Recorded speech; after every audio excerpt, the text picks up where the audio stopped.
The Lanyang Museum is a great place to go to if you're interested in the history and culture of Yilan.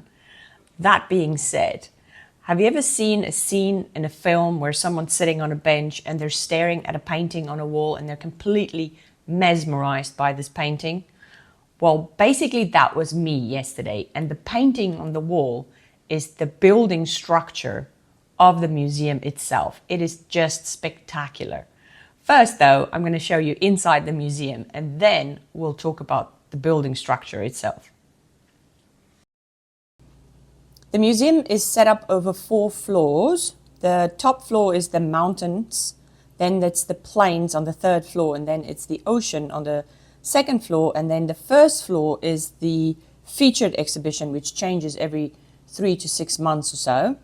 The other ones are all permanent exhibitions. This is from the top floor, the mountains exhibition.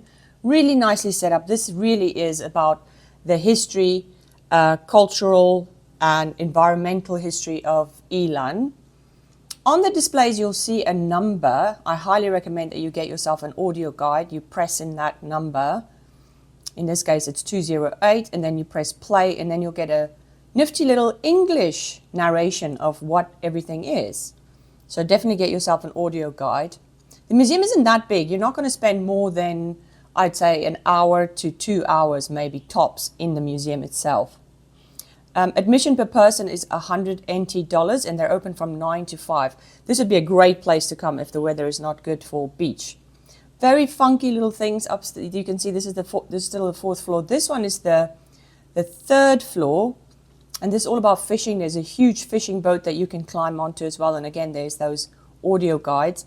This is the moving exhibition, or the featured exhibition, on the 1st floor. Very nice, all beautiful things to see. Now I want to talk about the building itself. I mean, it's quite spectacular, massive windows.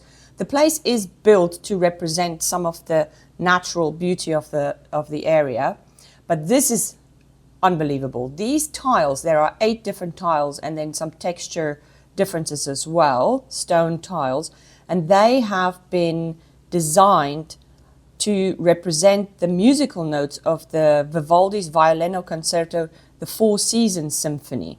In other words, they had put this 4 Seasons music piece into a computer and then put the tiles in there, and somehow this all got arranged.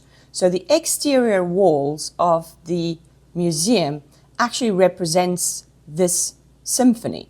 So if you could read music and you were looking at the exterior walls, it goes from, spring all the way through to winter.